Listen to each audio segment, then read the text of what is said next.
All right, so I guess today I am talking about how to actually develop something and honestly get it into Sage. So the very first thing that you'll need to know about is the track server. So it is, where's the fancy laser pointer? It is track.sagemath.org. You get this very nice home page. I've already logged in, but you'll need to create a track account, which is mainly a matter of following these nice instructions here of sending an email to sage-track.account@googlegroups.com with all of that nice information. And at that point, you'll have access to all the wikis to edit, which there's really not much point to do so for the most part. But the big thing is that you can now view and create tickets. So how Sage works is to contribute something, you have to create a ticket for it. And you can do that with the new ticket button. And as it goes through and tells me that I don't have internet temporarily, let me try and restart my internet connection here. Please tell me that I'll get Wi-Fi in here. Otherwise,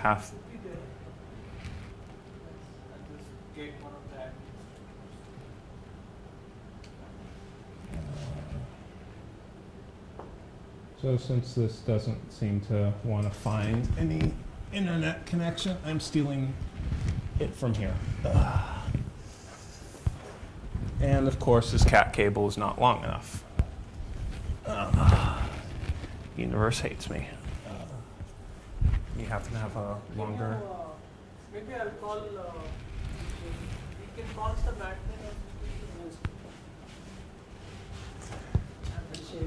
yeah. So, the wonderful attempt of trying to actually get something to work on the fly is not going so well, because I expected I'd have at least... But my computer doesn't want to detect it, so...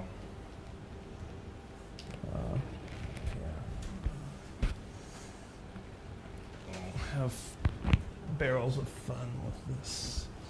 I'll just try to create something. No, this will be fine. Sure? Yeah. Really great. I've got skiznizzles.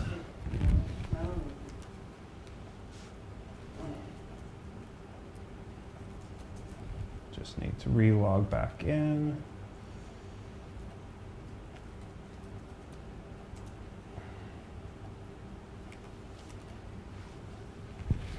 All right, so here we are, new tickets. So you basically type in a quick summary of what your ticket's going to be about. So implementing some mathematical object, there's some bug that you found. And as I've mentioned probably hundreds of times by now, Sage has bugs, and you will find them, and you will want, either you will want to fix them, or you'll want to let someone know that this needs to be fixed. And then you can now, in the following text box, give a much longer description for what's going on. And so there are basically, there are three types of tickets. A defect is a fancy word for bug. An enhancement, something you add on. And then a task is something that you'll want to do, typically consisting of multiple tickets. And the actual task ticket itself is not meant to actually get patches, but just kind of collect all of the basically a dump for the metadata. It's just a way to keep track of everything. Priority, for the most part, you're just going to want to leave this as major.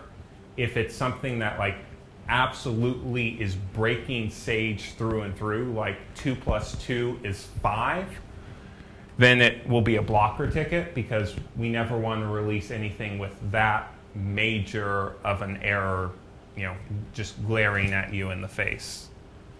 The component is more or less, should be more or less clear what's it's going on, whether it's an algebra type enhancement or bug or something with the geometry that's in Sage or the factorization of integers or the combinatorics side of things. It's, you know, with a little bit of thought, some of them might take a bit more like the porting, but that's fairly straightforward. You put in a couple keywords if you want. These are optional. CC in case you can put track names or specific emails if you want other people to receive information about the ticket. You can put a different track name as a CC, then it goes to the owner of that. It goes to, yeah, whoever's track name that is. Sends them an email. Authors is clear. Report. Maybe the Wi-Fi is up. All right, well, let me see. I'll let that run for a second. Report upstream is basically if you have found a bug in one of the what are known as upstream packages. So if you find a bug in NP Math or in Singular that's not actually from Sage, but instead from one of these other packages that Sage uses, then you talk about if you report it there. And the owner will be your track name. Stopgaps you don't have to worry about so much. These are a special type of bug where Sage does the computation without getting angry at you, without throwing an error, but it's wrong mathematically. And here you put another ticket which just says, look, this is a stopgap, and I'm telling you that it's wrong. And then I'll get to what a reviewer is in a minute. And then work issues are if there's any current problems with the implementation of the ticket. And then once you put in all that information, you click the Create Ticket, and away you go. So I'm just going to go look at some of the tickets that are right now already been created. I'll take a look at, say, a new one here. And you can see a lot of the data. So each ticket gets a number. You have the status. There's new, needs review, needs work, needs info, positive review, and closed. And most of these are clear about what it means, and closed means that it's already been merged into Sage.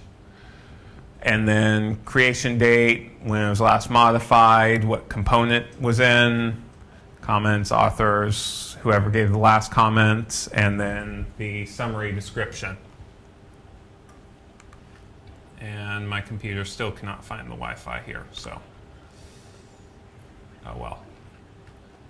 We run with it. So I will take a look at one of these tickets here. I'll take a look at this one. So what this aims to do, just from the summary, is that it's going to implement a to-presentation method for permutation groups. And you can see who reported it, their track name, the priority, some keywords, and you have some dependencies on some other tickets. So these tickets must be completed beforehand before this ticket can be merged into Sage. some CCs of some track names, you know, all sorts of fun information. And you can see here that there's a longer description about what this aims to do. So the presentation group of two presentation wraps the gap function, this, blah, blah, blah, and gives you some nice data for it. And in the current workflow, you have what are known as patches. And what a patch file is, I'll open this one up. So Travis, Yes? dependencies are only tickets which are not yet closed, right? I mean, Correct. there's no point. There's no point. Well, there's a minor point in having dependencies being tickets that have been closed because it tells people who are not using the current beta versions. Okay. Like if you have a tick, so Sage releases has major releases, the 5.x, 6. You know, these types, and these come in precompiled binaries, so you can just download them and run, or it comes with the source code where you have to compile it yourself. But Sage developers have access to beta versions of Sage, and I can show you where to get that in a minute. But these beta versions, you have to compile them yourselves, and these may have some non-trivial dependencies. And also, if you have a major, you know, if you are even using a major release and you want something from the beta 3 version, well, it might have some dependencies on beta 2, beta 1, beta 0 patches. And so by adding these, it makes it easier for people who don't have beta 3 to get the other dependencies so they can apply your patch. So what do patch files look like? Well, this is basically the structure. It has some header information, and it comes through with all this nice diff information. So you can see there's basically a lot of additions to this file. That's really all that this one does. But I'll get into how to create patches in a little bit here. So this ticket has some comments on it. You know, a comment's a comment. A little bit of discussion, blah, blah, blah. So this is what a ticket will actually look like when it has something done to it. So, patches. There's a diff file, basically, and it tells Mercurial, which is what Sage uses to, how do I want to put this, to control how the code changes from, you know, how people are implementing their changes to the code. It's what's known as version control software. And how Mercurial works is it has a queue of patches where the first patch that's in the queue gets applied first, second patch then gets applied after that, and so on and so forth. So just as an example here, so I'm in my root Sage folder, and then the devil is where all the Sage code is stored. You have another subfolder, which is your branch, and I'll get to what a branch is in a minute. And then I'm in just my Sage, so the root folder for all the source code, and you can see there's some source files in there with a bunch of subfolders with more source code. And if I look at what's been currently applied in my queue, I have all of these patches. And there's even more hidden up above, but needless to say, I currently have a lot of patches applied. And you know and this is why you need to say the dependencies, because if I remove one of these patches in here, like say, any of these ones right here, any of the subsequent patches, well, they're looking for particular, the code, the files to look a particular way, and they may not. And the reason they may not is because you're missing some dependency, and at that point you'll get what's known as a reject.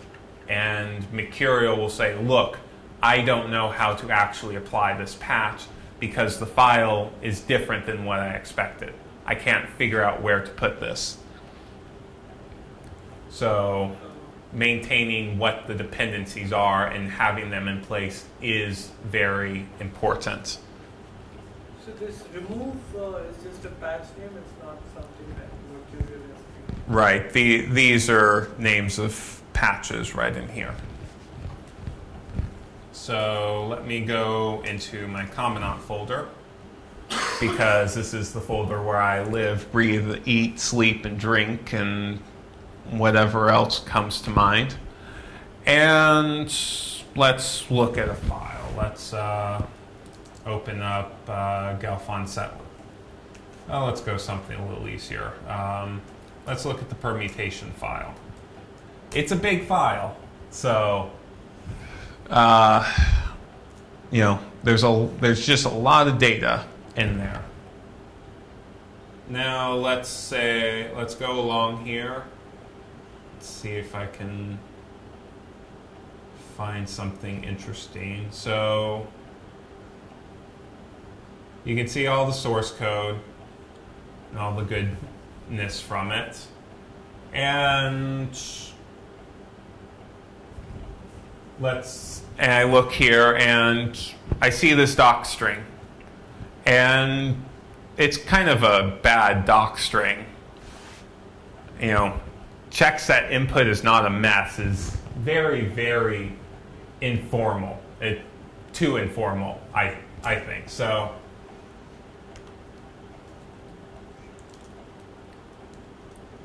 I'm going to make this little change here. I save the file, but now I need to actually create a patch so I can tell the Sage development and track that I've made this change. Because otherwise, Mercurial will just see, look, this file's different. I'm not going to let you apply or remove any patches that you've currently applied. So to do that,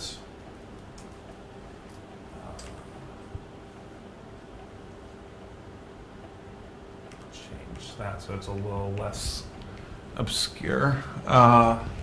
So I do HG Qnew and then the name of the patch.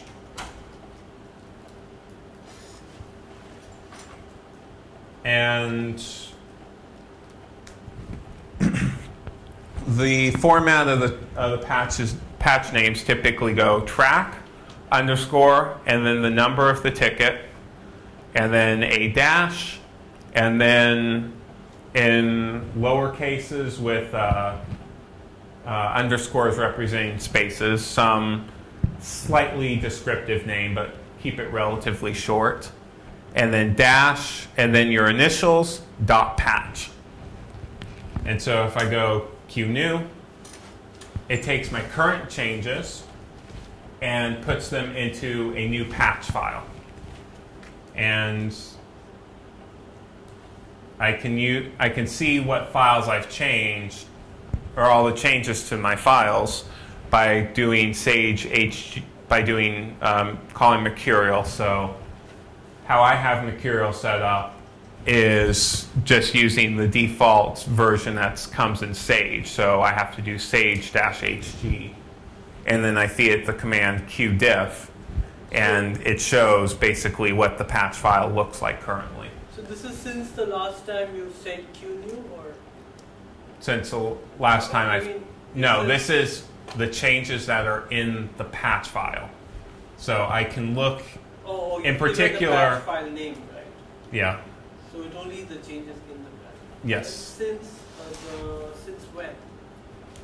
Since the last time I changed the patch. I haven't explained how to change the patch file. By Qnew, I've created the patch with my current changes. But if you allow me to continue here, but the reason why you use Qdiff rather than just looking at the patch files, you can actually look at individual files. So if I do something like qdiff partition.py, nothing shows up, and that's because I haven't changed partition. So now I don't like how I've changed that. In particular, I feel like I need to make more changes. Constructor, that's not a sentence, even though someone seems to think it is. So I'm going to go back.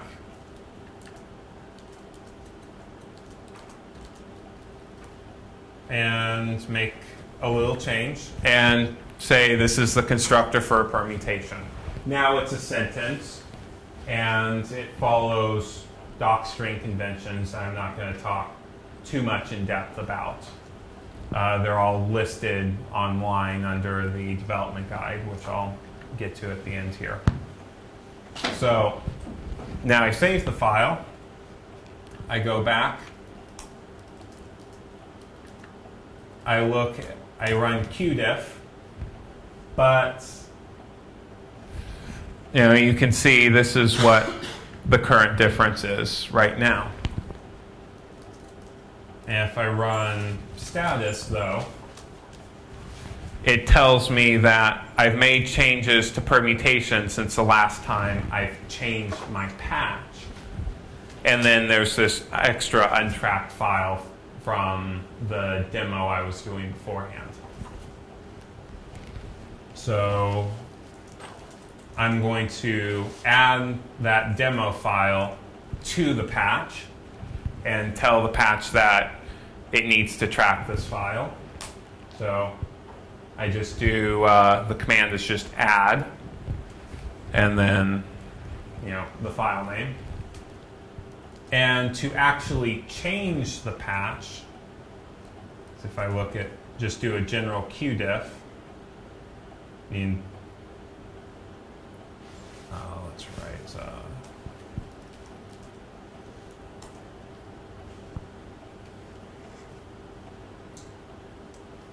yeah, if you look at the, if you run sage hg diff, it shows the changes from the current state with the patch file.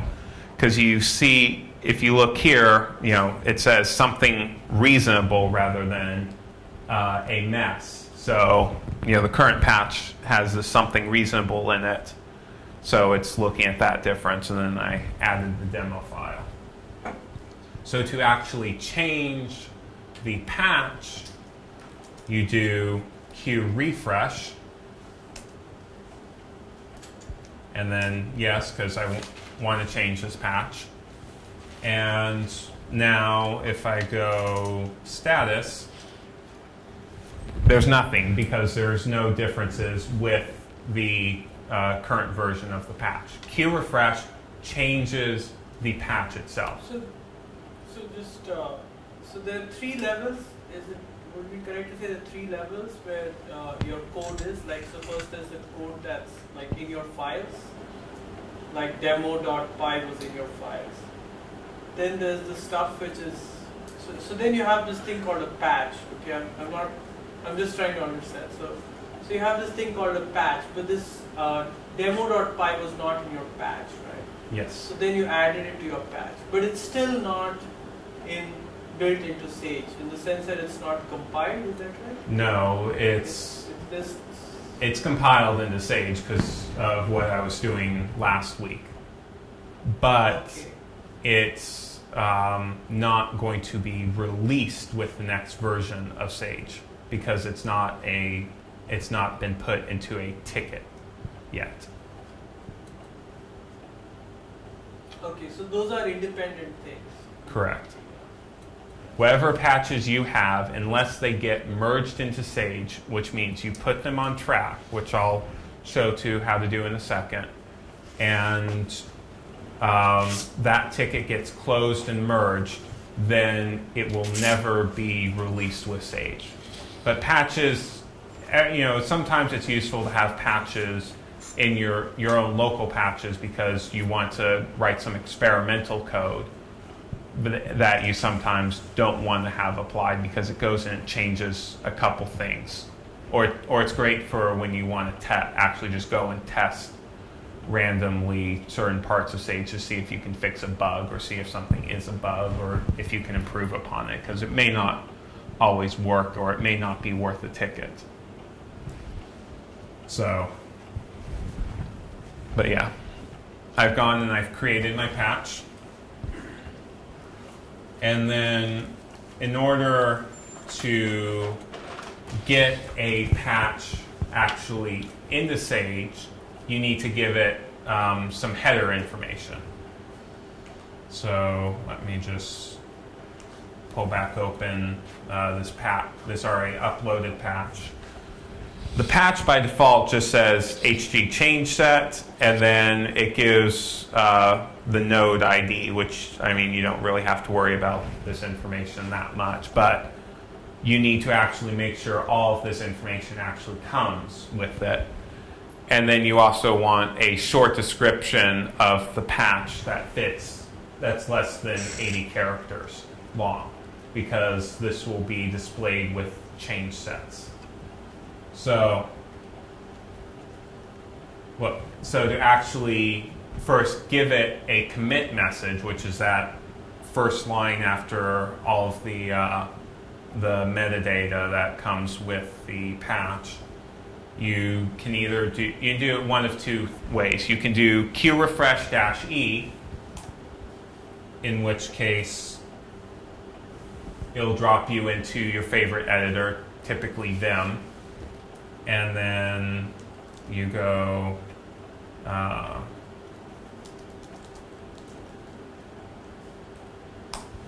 and then you put a commit message, and now that's a part of the patch as well. But if we actually go and look at the patch, what did I call it?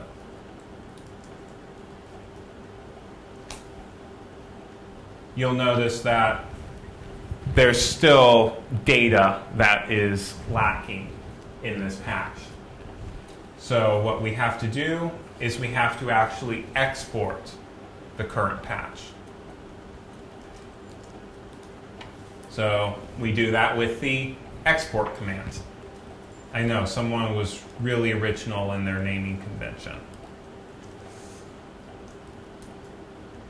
So I type in, so I go sage hg export and then the name of the patch, and then I'm going to use the greater than symbol, which for Unix means write this into a file, and then I will just overwrite my previous patch file. And in doing so, anytime I do qrefresh, I never have to actually export the patch again. But if you're uploading the track, you need to make sure you export your patch. And then from this point, in whatever ticket you're doing, you follow your nose. You attach the file, you go and you find the file in your file system, and then you add attachment. And Sage, or I should say Track, when you upload the same attachment, or excuse me, how do I want to put this?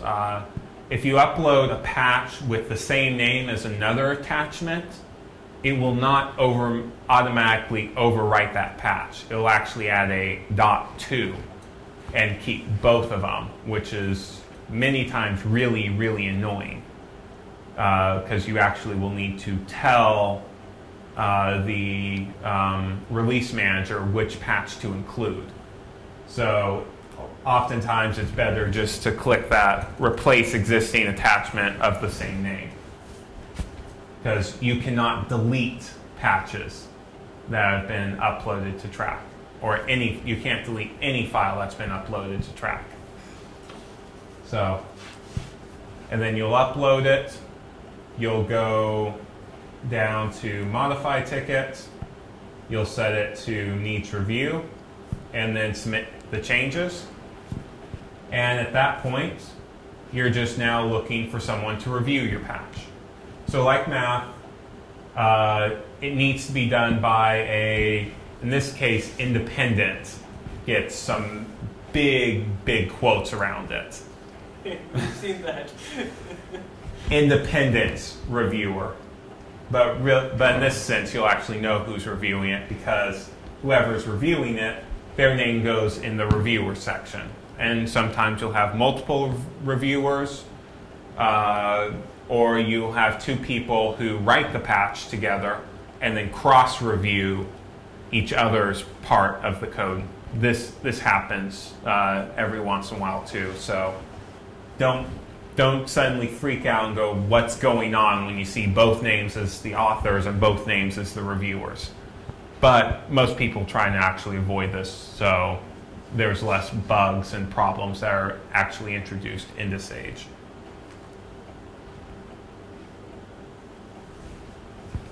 So this is kind of the general workflow. And when you're reviewing a patch, there's all sorts of extra things you have to do, but I'm going to talk about the things that you're going to have to do anyways. They're really the same thing.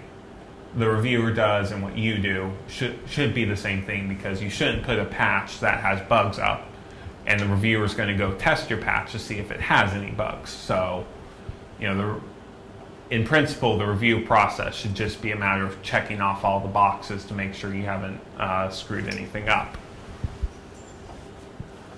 So, what do you have to do?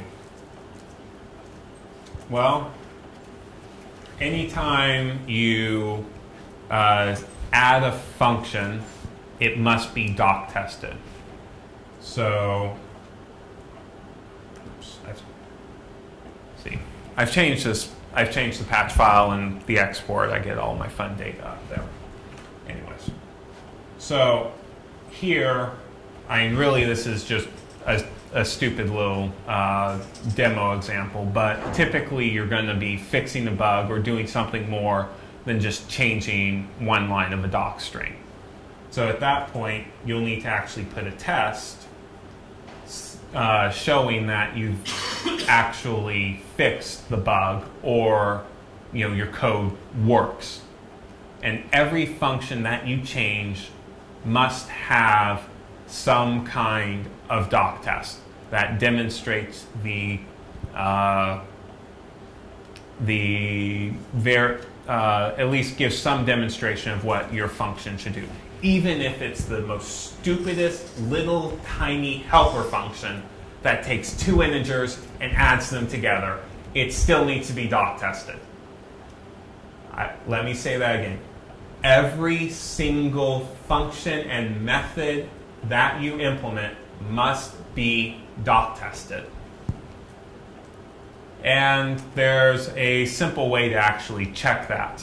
Sage has this wonderful tool, script, called coverage, and you just run that on your file.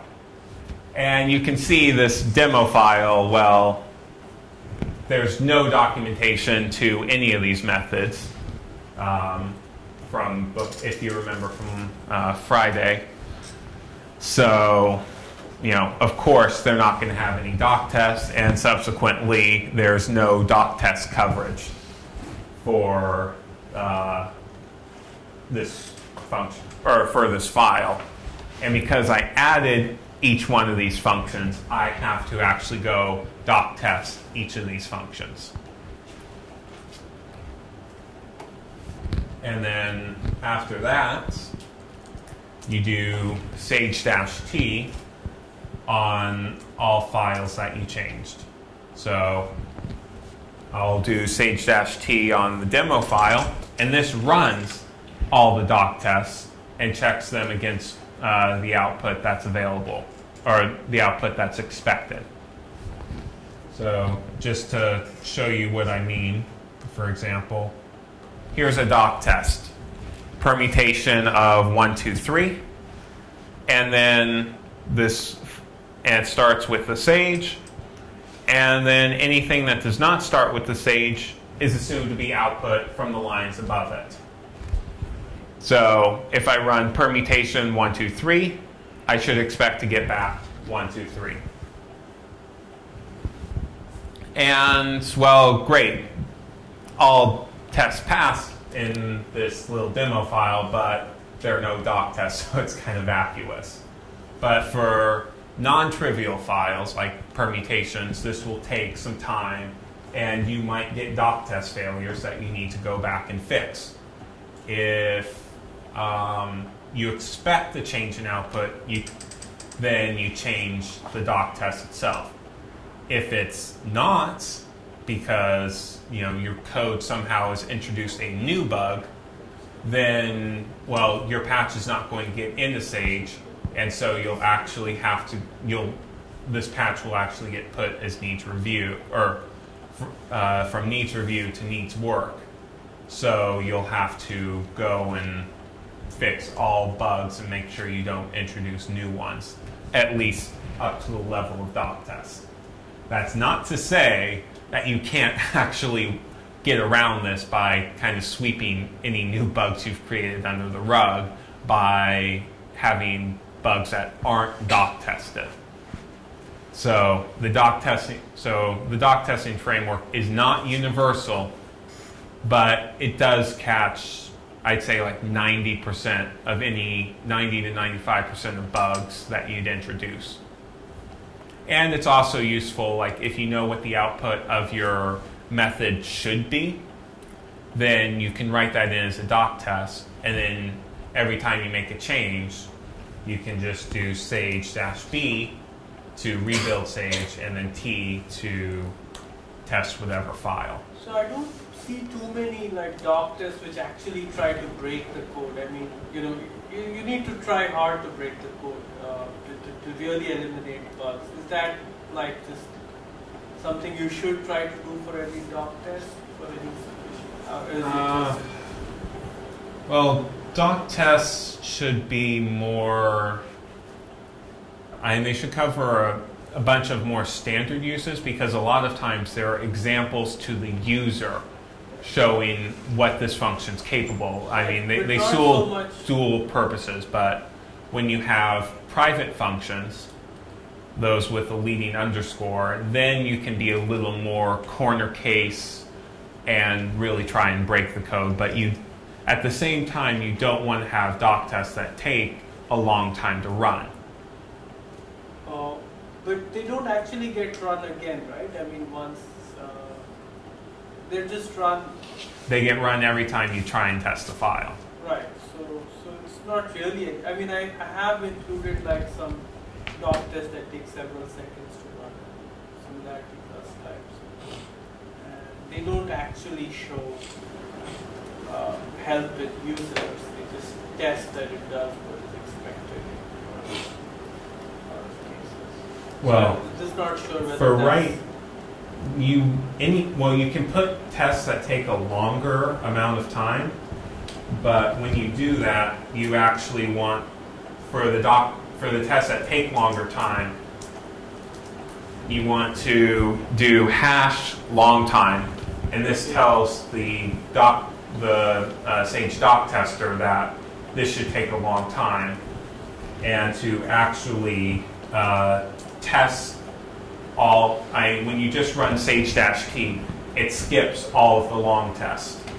So to include the long test, you have to do ~long. Okay, that's a good practice. Yeah, anything that takes over 5 seconds on the Sage map server should get a long time. That's the standard. And at the same time, you don't want to include long tests that take 5-10 minutes per test. You want to try and keep long tests up to a minute, and you want to try and keep testing files under a minute just with regular -T. And with long time, I mean, you want to try and keep it under 5, maybe 10 minutes at the absolute worst. I mean, we do a lot of checking like sort of privately, but this is not the place to show it, or is it? I mean, that's For larger cases, no. That should be something the reviewer should do on his or her own time. Because like the reviewer wouldn't, like I've already developed a test suite which I ran privately, so I want to share it with the reviewer. So it's not to be put in the docs. right.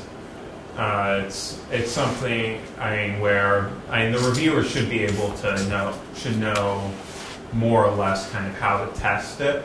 They may not understand the math so much behind it, but if you include like your a couple of your tests with smaller values, the reviewer will typically plug in larger values to make sure these equality statements hold, something like that. So, what else? On doc testing. Don't think there's too much else on doc testing other than when you're when you've tested all of the modified files and that's working okay, you should run all long tests on all files in Sage. Most people don't do this because it will take about an hour on an average computer. So on track, oops, no, I want to go here. If I go to a ticket that needs review, there's this wonderful, wonderful thing called the patch bot, which jumps around to random files and runs all long tests across all of Sage. And you can look at the patchbot's data by clicking that swirly thing. And red means the patch did not apply, yellow means there are some doc tests failing, and blue means one of these other little things is missing. So like here, the patchbot says this patch is missing a commit message. And if I look at this patch, you can see it has a commit message, but a commit message that begins with an MQ like this says it's a default mercurial commit message. There we go. That's the term. It's a default commit message. So you actually need to go and change the commit message to make sure that it doesn't begin with the MQ in square brackets like this. But from the patch bot, we can look at the log of what it did, and we can see at the bottom of this log what tests fail. And here, because the patch bot's blue, all tests have passed, as the log indicates.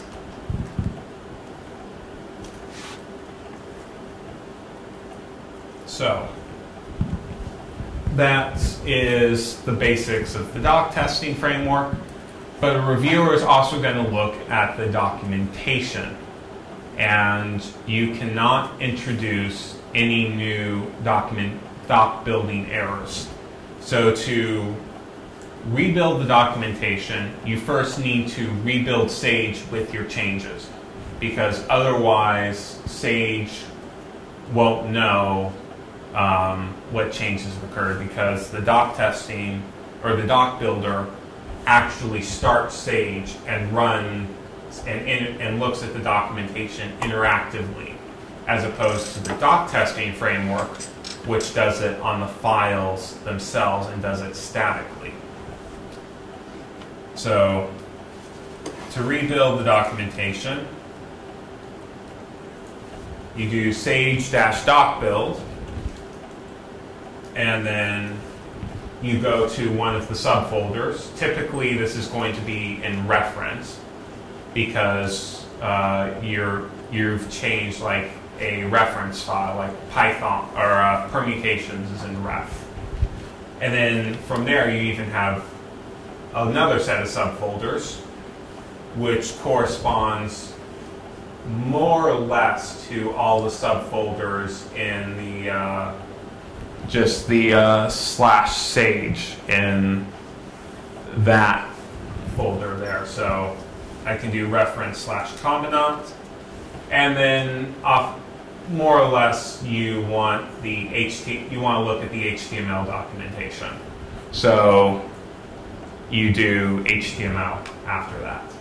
And if I ran this command, it would rebuild, it would look at all the files that have changed since the last time I ran SageB, or last time I ran doc build and then the SageB after that.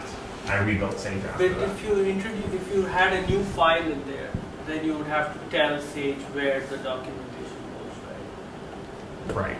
Because right now, the file I've created, there's nothing that Sage doesn't know that I've created this file, so it won't add it automatically to the documentation. So, but when you're just modifying files, this is all you have to do.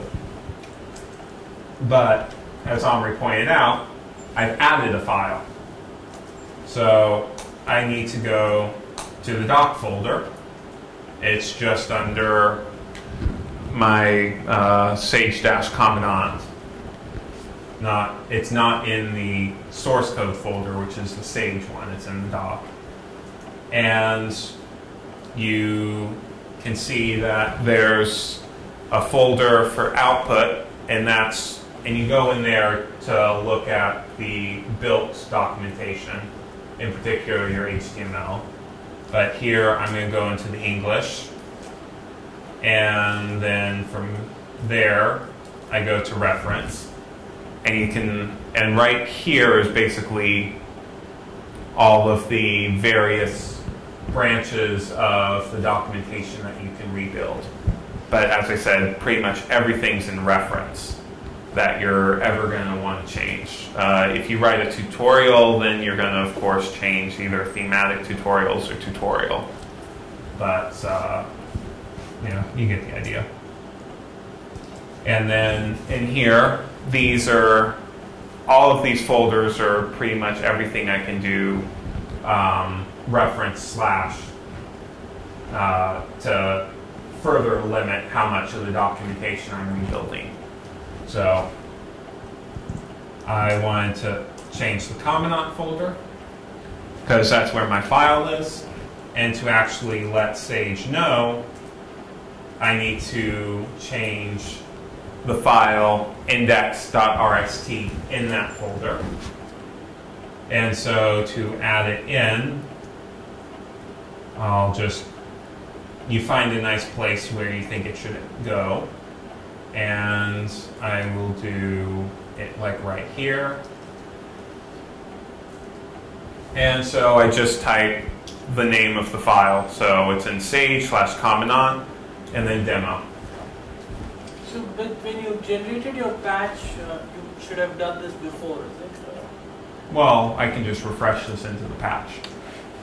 But without doing this, the documentation for demo will not get included. So I forgot to do that, I guess. Well, no one's going to be able to find the documentation for it in the HTML, so probably should add that. That should be added in. But when you're creating new files, you'll find files that are kind of floating out there that aren't included in the documentation. There's a lot of these, I think, in the miscellaneous folder if you want to have a fun little project trying to add these in nicely to the Sage documentation. So add that in. And that's the order in which they'll show up in the PDF version. That's the order in which they'll show up in the HTML documentation too. So, but yeah, I just modified my I just Q refresh this change into my patch, and then I'd have to re-upload the patch onto track and wait for a reviewer to come along. And there are currently 233 patches that are set for needs review. Some of them have reviewers already and are partially reviewed. Some of them, most of them, in fact, do not have a reviewer, or the reviewer has left the building and doesn't care anymore, or has found a job, or just doesn't have time to do it. And so there are patches that have been partially reviewed that are about months, years old, that need just a little bit of love from another reviewer to come in and do the changes. Although that doesn't necessarily mean that you can do the entire review yourself. But in that same vein, you don't have to do the entire review yourself. Say you only understand the code side of it, you don't understand the higher math, because what's the point of including something in the Sage if the math is completely false? I mean, you could create a class that's supposed to model, the basis vectors, but instead it gives you some weird vectors for a vector space. Well, we don't want this in the Sage. It's clearly wrong. So, you review the parts you can. Maybe you can't review the code, but you can review the math, and you can give that a review as well, and just someone needs to go and look at the code.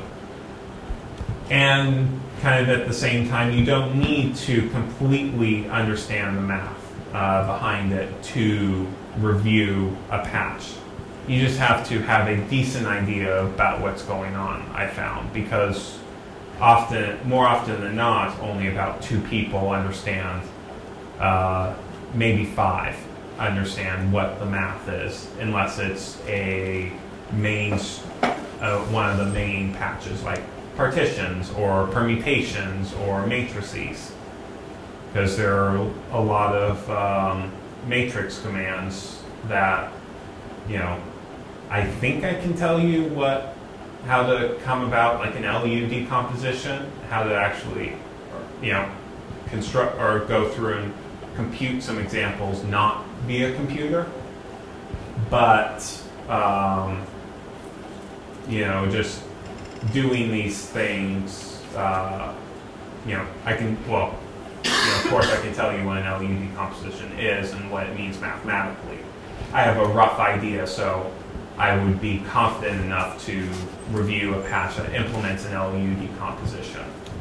But, I'm not going to go through the labor of checking that the example is completely accurate, but that it's reasonable enough given what the documentation tells me.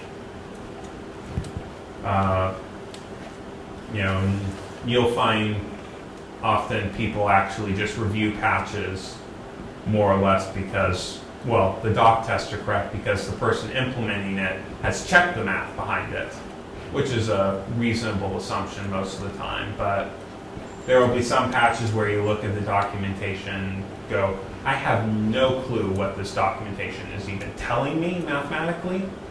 So that's usually the cutoff for where I say, look, I can't review the math of this patch. I have no clue what this patch is trying to do mathematically.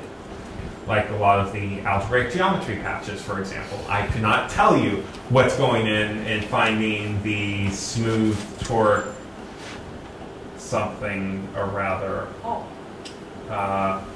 Like this guy here. Non-Archimedean local height. I couldn't tell you what any of that means, no matter how much of the documentation I probably read of it. So, maybe some of you number theorists out there do know what that means, or your algebraic geometry people, because it says elliptic curves and rational points. But I cannot review the math behind that patch, even though this is fixing a bug. There's still some math that's potentially going on, and I wouldn't necessarily know what it means for it to be correct. So there's an OEIS interface in the patch. Yes. So you can look up OEIS using Sage? Yes. When this patch finally gets positive reviewed. But it's a new one, so presumably there's an old one. Right? There's an old one, and it's completely broken. Oh. Okay. And Thierry has been doing a fairly good job of rewriting this patch. Yeah.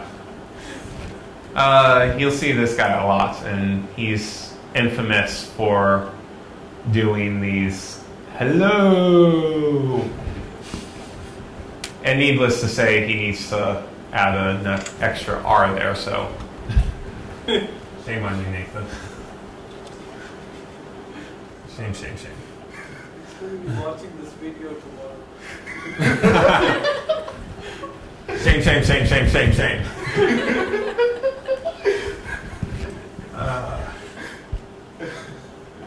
But yeah, I mean, this is for the most part, how the current Sage workflow works. And with that, here comes the big disclaimer of the day. The workflow will change. More so than any other disclaimer I've ever said. This is the biggest one. The Sage workflow that I've talked about today is changing from Mercurial to Get, and this will happen at some time in the near future, within a couple months. And instead of using patches, you're going to be using these things called branches. And this is completely different than the concept of a branch that I'm going to tell you now. Because the branch I'm talking about now is going to be a Mercurial branch. Because Mercurial operates under patches and patch queues, more so than branches. And I'll get to what Git branches. Git branches basically act like patches for Mercurial, except they don't have to be stored in the queue. They're actually stored in a tree. And so I'm super excited actually to switch over to Git, but I've not gone through the process of learning the new workflow. So I can't really tell you much about it. There's a website, a web page on it somewhere buried within Track or Sage documentation. If you want to try and use it, I would strongly suggest for those of you who've never contributed to Sage before, try and learn the new workflow. But it's not really fleshed out well at this point. So you might be better off using the old workflow. But they can't coexist, right? So yes, Mercurial well, will be completely... Mercurial is going to be wiped away in Sage 6.0. And when that's going to be, I don't know. Because the next major release is going to be 5.11. That will happen within a couple weeks, it seems like, because now the release manager, Jerome's back from his vacation. And a lot of stuff is getting pushed into 5.12, which will be released probably right before the big switch to 6.0. And again, this will probably happen in I would guess 2 months' time. So let me see if I can find the Git workflow.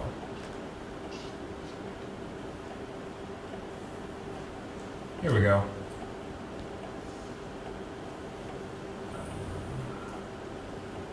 Yeah, you can see it's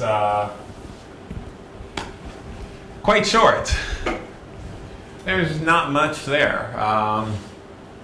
Mainly what you do is you create a branch and then you attach this branch on the track. And everything else from that point is actually learning how to work with Git, which makes it very, very simple, in fact. So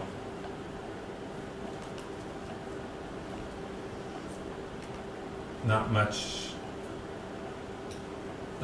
you really need to know that's specific to Sage on that issue. So besides this linear sort of queue to a tree, what are the advantages of Git? You don't, well, remember how I said that you have dependencies? Right. Well, sometimes it happens that two patches work on the same file, and they work close enough together that Mercurial doesn't know how to properly set the patches, because one always comes before the other. But if you add a patch by running Qnew import after, something with some small little change, then it'll actually reject the two, because there's now a very, very stupid dependency going on. And you won't have this with Git. And Git's merge tools are also a lot stronger than Mercurial's. So it merges branches a lot better. In particular, it's not as temperamental when it comes to white space changes too. That's probably the most annoying thing with Mercurial, is it's very strict about white space changes. So you add a space, well, Mercurial knows about it, and if you add a space to, let's say you have a patch which modifies a function foo, which does some major changes to it, and in a previous patch, you accidentally added a space character somewhere in the documentation, or somewhere in that function foo. Mercurial will say, oh, these do not match like I expect them to. Reject. So all of your changes now, you have to go through and rebase your patch, which is not the greatest thing in the world to do. Which you have to basically change what Mercurial expects there to be, and have that match whatever is before that's already been applied on the queue. So this will go away for the most part when we switch to Git, is that we don't have to constantly and actively maintain which patches are ahead of other ones. I guess Git is like far more popular than Mercurial, right? Yeah. Yes, I much prefer Git to Mercurial. Why were we using Mercurial in the first place? Because Mercurial, when Sage switched from, I believe it was using SVN, but this was like years before I joined and started developing.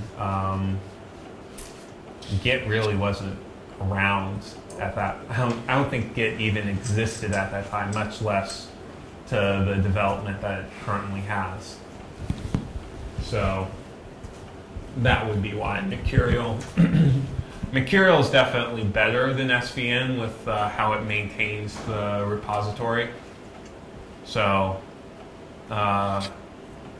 yeah, that's there. There is definitely a strong, good reason to switch to Mercurial at that time. But we're constantly making better and better version control tools and whatnot. So I guess I did promise I'd actually talk about branches in Mercurial. So what these are basically two separate installations of the Sage source code. And there's a common compiled area that your program actually runs on, but you have basically two subfolders with the exact same source code in it when you clone a branch. And by cloning branches, it does exactly as it says. It creates an identical copy with, under a different branch name. So, I have my combinant branch, and then there's also the main branch. And as I make changes to the combinant branch, this is completely independent of the main branch. And you can switch back and forth between branches by doing sage-b and then the name of the branch. So if I ran this command, sage-b main, it will build the sage off the main branch and go with whatever changes are currently in there. And will disregard any changes that are in my common aunt branch. So in Git, this would be equivalent to forking. Somewhat, not quite. So the concept of a branch in Git's a little less. I think the concept of a branch more or less kind of goes away in general. So, just another couple minor points. You have the developer's guide, which kind of talks about all of this. It talks about branches and talks about how you can create new branches, and for the most part, you really don't even want to deal with separate branches, just because it's an extra hassle. You don't want to have to worry about it. So here it also talks about how to review a patch with some additional subsections and links to more details. Talks about how to create a patch using this idea of a sandbox, which is a separate branch, but again, this isn't something you really need to worry about. And then,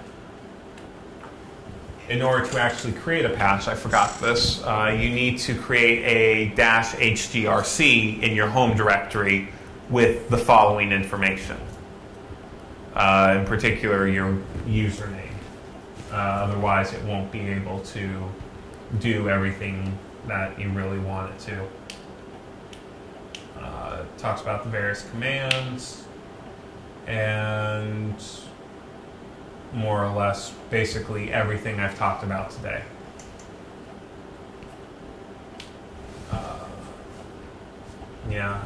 A lot of people end up creating this alias, this permanent alias, as HG being your sage-hg, where you create the patch to your sage root. And I strongly, strongly recommend when you install Sage that you set up an alias for Sage as well. If you're using a Unix-based or a Linux-based system. If you're using a Mac-based system, you can set up an alias, but it's in a .profile file in your home directory. And in Linux, it's a .bashrc file. And you just add the corresponding alias so it's always there.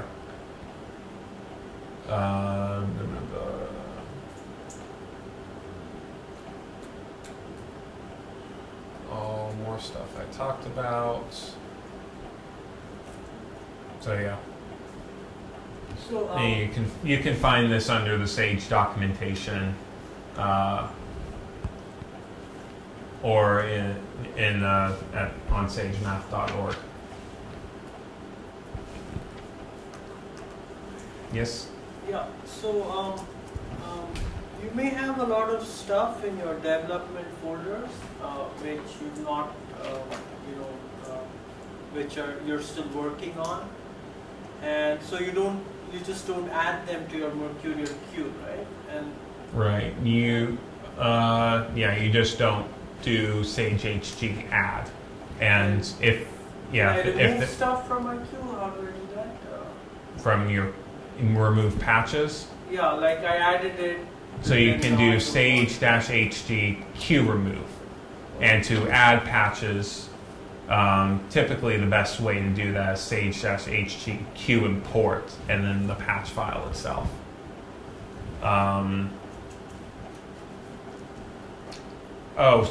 Something else that's quite important, to actually move within your queue, you do qpop, that removes the current patch that you're working on. And to demonstrate, I'll reload permutations here. So I've popped off that little sample patch, and you can see that now that I've removed that patch with all those changes, it's gone back to how it was before.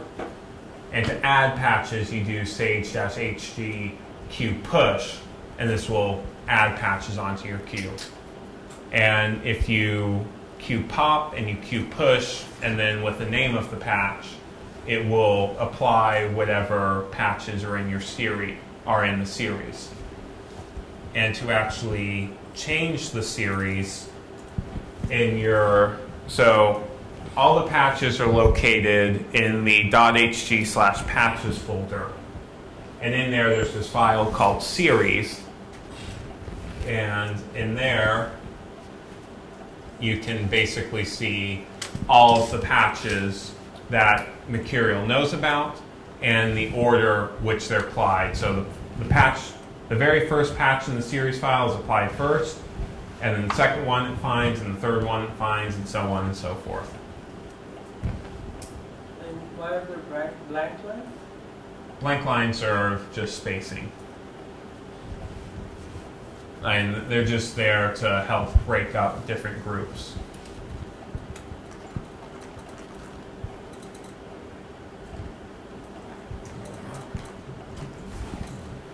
So, and then to get the current source code on SageMath, it's download development release. And you have to have either a Linux-based system or a Mac OS system with a current version of Xcode installed. And you can see additional information for development under the info for developers, which, of course, you can just redirect to the developer's guide, as I mentioned before. In fact, for the Mac, you need something called command line tools. Maybe. I don't know. Which takes forever to download. Maybe. I don't know. I've never used Macs, and pretty much everyone I've seen try and use it on a Mac more or less has everything they need to rebuild it already installed, including a recent version of Xcode. And so all this talk about queues, I just want to mention one other thing, in that I'm a Sage Combinant developer, which is a subsection of Sage developers, more or less specifically devoted to combinatorics. And we have a separate queue which allows us, there's a lot more experimental type patches, or patches that have been positively reviewed, that's kind of combinatorial in nature, that we apply and keep track of as a whole on a separate server. And there's a separate wiki on how to install Sage Combinant, but it more or less has the same information I've talked about in a lot more concise format and more modern Sage workflow format too. And if you just Google search like Sage Combinant, it'll redirect you to the main wiki page, and from there you can find the sub-page. And basically all you need to do is type sage-combinant install, and it will install all patches. By creating a clone of your current branch, and then install the Combinant queue and all those patches on that branch, and then apply all patches. So typically you're going to actually not want to be at the very last patch in the Combinant queue, because it will be with a lot of experimental junk, and Sage may not even start. That's assuming that someone hasn't pushed a patch to the queue, which it has its own version tracking, so we can communicate with each other with changes to our patches in more or less real time. Well, I shouldn't say real time. I should say step time, as opposed to stage time, which just is development releases. And you don't have to constantly like re-download new versions of patches from track. It's all kind of automatically done. You know, you might, as you're installing Sage Commandant, you might get a reject. That's okay. Sage Commandant has been installed. It's just the whole queue could not apply. So you just pop off whatever patch it is, and you can start Sage from there. But if if this happens, send me an email saying, look, the queue. Just say the Commandant queue is broken. Tell me, which patch it's at, and that's that. I guess another very helpful command to know which patch you're at is queue top, and it just prints whatever patch you're at. So that's pretty much everything you need to know for development and working in Mercurial that I can think of right now. So, any other questions?